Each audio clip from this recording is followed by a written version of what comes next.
that'll be a metric that you'll want to look at. One of the things that you can do to increase or actually decrease the abandonment rate, because you want them to stay and finish the order, is to add other pieces to that checkout page. So one of the things that you might do is you might have, this is the top left there is a picture of a graphic of a product that I built for a client of mine. So we actually showed this is what you're getting. There's a tangible picture of it. Below that in the bottom left, you've got what I call credibility icons. Things that essentially say why you can trust me and why this is an okay purchase for you. Money back guarantee is always effective if you're able to do that. Testimonials are huge on the checkout page. People like to see that other people have gone through and they were safe and okay and didn't get screwed by it. So testimonials is also very, very important. And then on the bottom right there, you might have seen this too. I'm sure there's maybe someone in the audience knows a WordPress plugin so that you could do sort of live questioning. If you have a support team and they're able to do live support right then and there, that's a great place to answer any questions that somebody might have that you haven't yet addressed, and then also mental note, take a note of that so that you can address it and implement that on the checkout page as well. So a couple of next steps before we wrap up here. I've got a few training products for WordPress. If you're just getting started with WordPress, WP Activate is a place where you can go to get free, not free, but it's very inexpensive training to get up to speed with WordPress. I also have another product called WordPress Mojo, WPMojo.com, where you essentially take a lot of this marketing stuff that I'm talking about and integrate it into your WordPress site to turn it into an automatic marketing machine. And then if you have any questions or you want to connect with me or you want some of the resources that I talked about today in the talk, you can go to my website, seekhighermedia.com/WordCamp, and get some other information there. So now we will be taking Q&A. Does anybody have any questions on e-commerce? Yes, sir. Obviously, there's a lot of stuff that you can do with design and everything else. Have you found any different layouts or methodologies for setting up shopping carts and stuff that works better than others? One of the things that I'm seeing right now is if you have two columns on that checkout page, the left-hand column is all the data that somebody needs to fill in their ship to, bill to, and their credit card. On the right-hand column, if you have this information, so you start to put testimonials. So that kind of a layout, the two-column layout. Does that answer your question? Also, for the actual shopping cart while they're actually browsing the site, is it better to have 5 products wide or keep it simple to 3 columns of products? Or is it very dependent? I think it depends. I mean, I'm sure there's data that would show maybe one or the other. I don't think it matters too much as far as how many products. And you got to think about how are people going to be getting to the site too. Because if you got a full e-tail site, they might be finding you through Google, so they might be coming in a backdoor, landing specifically on that product page, and not looking at a category page, so to speak. So I don't have any data on that, but I would lose any sleep over that. Yes? Do you have a preferred host, and how does SSL fall in all of this? My preferred web host, I use HostGator, HostMonster. As far as SSL goes, one of the nice things about one shopping cart is because when the customer's on your website, they click, to check out, and it goes over to the one shopping cart's server, it's fully encrypted, so you don't have to worry about SSL or anything like that because one shopping cart's taking care of it. If you're doing a plugin where they're actually going to be paying you on your WordPress site, you are going to need to get an SSL certificate. For anybody that doesn't know, an SSL certificate is a security. It encrypts the data that's going so that the customer's safe. A lot of customers are now conditioned to look at in their browser. You see the little lock, right? So they know, or they see the HTTPS for secure. So if your site doesn't have that, and you're doing e-commerce, you're going to want to make sure you definitely get that. In fact, a lot of browsers now, if you don't have it, will say, "Whoa, hold up! Warning! You're about to submit this information. It's not secure." So you're going to scare away a lot of people there. So yes, be sure that you get an SSL certificate if you're conducting the transaction on your web server and not sending it to a third-party solution. Yes. To minimize the impact of the shopping cart abandonment, recommend wish lists or persisting carts when they come back to the site? The cart's already loaded with those items that they have. The question do you recommend having some type of plugin or something so that if somebody comes and they start to fill it out, maybe they need to run for legitimate reasons, but then they come back and they open it up, is there essentially a cookie or something that would then pre-populate that information? If you can do that, if you have a solution for that, that's probably going to help your conversion on that for sure. I don't use it. I don't know too many people that do. I mean, that would be something where if I have a bigger e-commerce site, I definitely want to make sure that was something like that. It's helpful because it minimizes the amount of time and data someone's going to enter in. Yes? I just want to kind of somewhere off that question. Do you have any tips or advice on how to capture, customer data before they get to the shopping carts?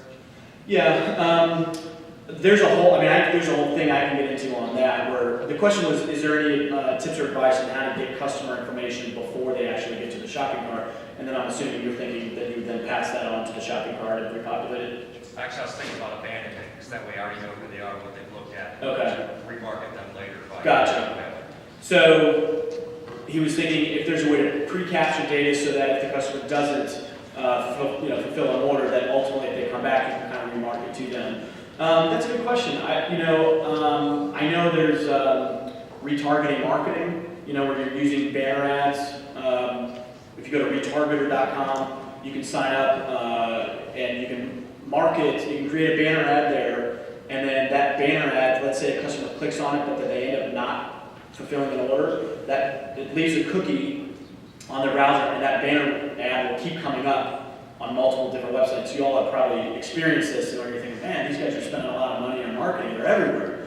Well, the ad is following you around, which can be very, very effective, but we all know that repetition creates a sense of, credibility. So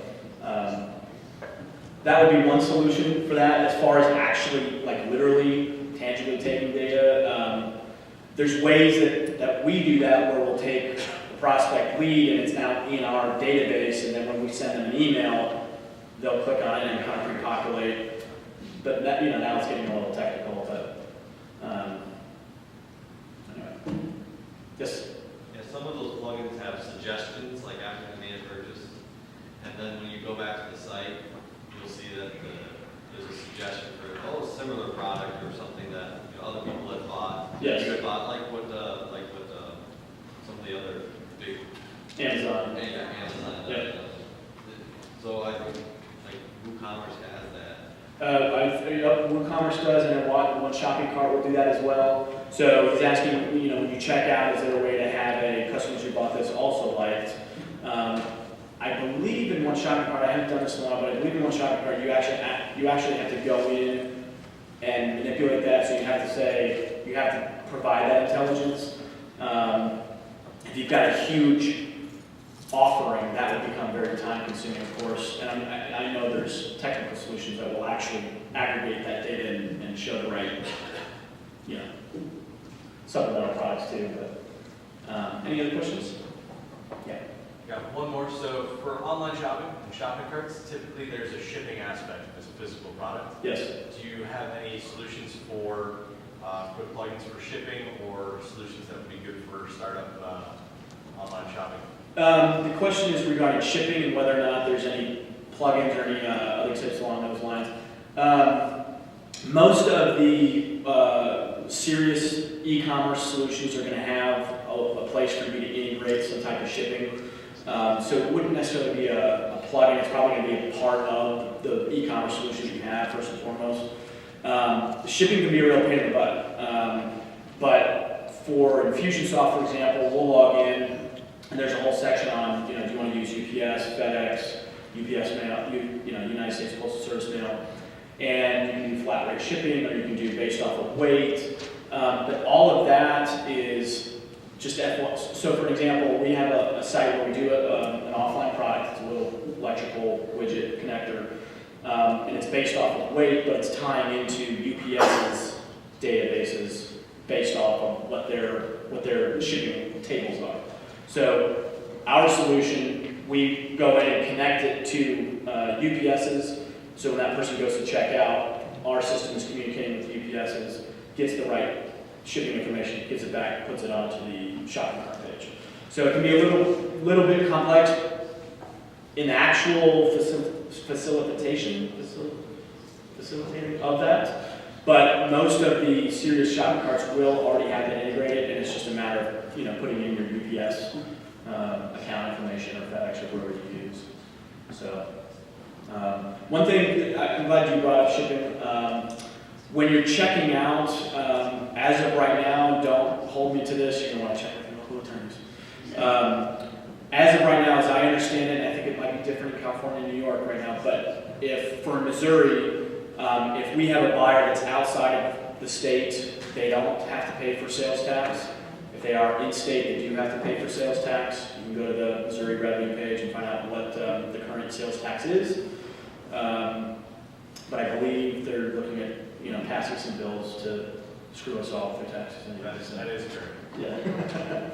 So I'm sure that's going to be changing. That stuff changes all the time. And one thing to think about when you're doing this is the world is in constant flux, and these software developers are doing the best that they can to provide a good solution that works across the board. With Infusionsoft, for example, those guys were marketers first, and then they were shopping carts second. So I've had some issues with the shopping cart, but just something to remember when you're dealing with these solutions. You're going to find little tweaks, you're going to find little bugs that's going to make you mad. But just remember, there's a world of variables that they're trying to fit all together and make a beautiful product out of. So be patient with it. It's coming.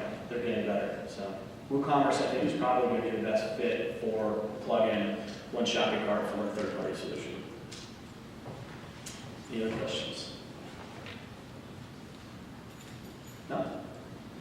All right. Well, I'd love to connect with anybody hereafter, or if you go back to cpowermedia.com/WordCamp. I've got my Facebook, LinkedIn, all that. I'd love to connect with anybody here, do a cup of coffee, talk about how we can do marketing breakthroughs for your business. So thank you for your time. I appreciate it.